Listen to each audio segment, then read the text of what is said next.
Anak, Scarlett, dyan ka lang muna kay Aling Marta ha. Magpapakabait ka. Opo, Mami. Huwag kang mag-alala, Mari. Aalagaan ko itong anak mo.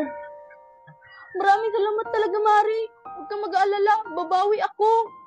Mami, nagugutom na ako. Gusto ko ng Jollibee.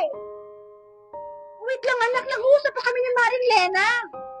O sige na, Mari. Aalis na ako. Baka maiwan pa ako sa flight ko. O sige, Mari. Mag-iingat ka dun, ha? Mami. Mami.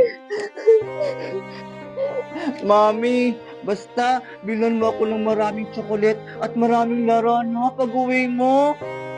Oo, anak. Basta mag-aaral ka ng mabuti at magpapakabait ka kay Tita Marta mo, ha? Opo, Mami. O sige na, anak, ha? Mauna na ako. Sige po, Mami, mag-iingat ka ha.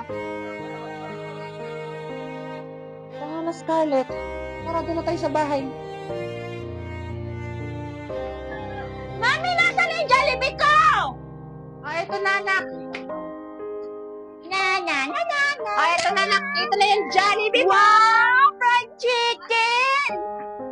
Sarap ng fried chicken.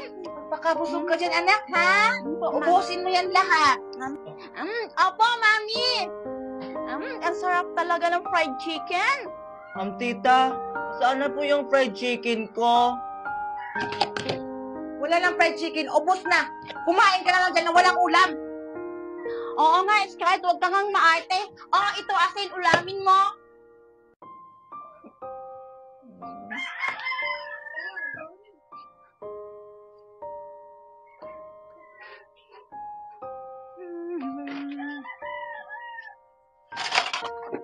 Bakit ang dami mo kasi dito? Bakit hindi mo ito inugatan? Scarlett! Scarlett! Ang ganda talaga ng teddy bear ni Isay. Scarlett! Isay? Bakit nasa ito ang teddy bear ko? Siguro gusto mo itong nakawin, no? Ha? Hindi, Isay. Tinignan ko lang naman yung teddy bear mo kasi maganda. Scarlett! Scarlett, nandito ka lang pala? Tita, bakit po tita? Bakit? Bakit hindi mo pa inugasan yung mga ugasin doon? Nakalimutan ko po tita. Sorry. Mami, alam mo ba? Gusto nakawin ni Scarlett yung teddy bear ko. Ha? Ano? Totoo ba yung Scarlett? Hindi po tita. Tinitingnan ko lang naman kasi yung teddy bear ni Isay kasi maganda.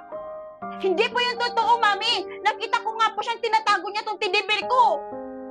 Pinatira ka na nga lang dito, tapos nanakawin pa yung teddy bear ng anak ko? Maghugas ka na nga doon! O sige po tita. Buti nga sa'yo.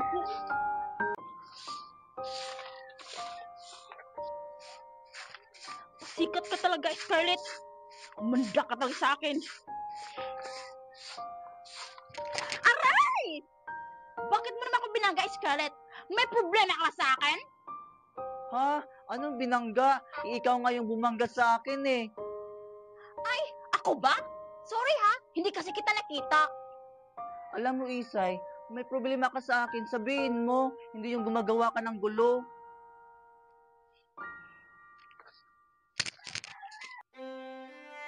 Tingnan lang natin ngayon, Scarlett. Kung hindi ka ba mapapagalitan ni Mami sa gagawin ko sa'yo ngayon. Ay, salamat. Tapos na akong maglinis. Sakit ng likod ko.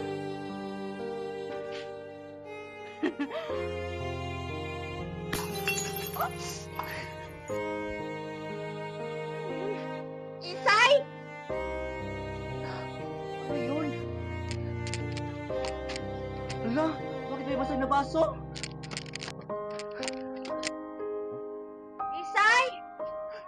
Scarlett! Bakit mo binasag yung baso? Bakit, Mami? Hindi po ako nakabasag nito, Tita Marta. Hindi po yung totoo, Mami. Nakita ko po siya kanina naglilinis dyan.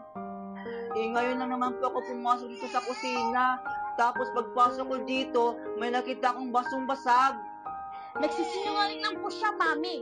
Tapos yung nabasag niyang baso, yung mamahalin pa. Ito, Scarlett, Ang bata-bata mo pa, tapos marunong ka na magsinungaling. Tapos, yung basong mamahalin ko pa talaga yung pinasag mo. Munta ka sa akin.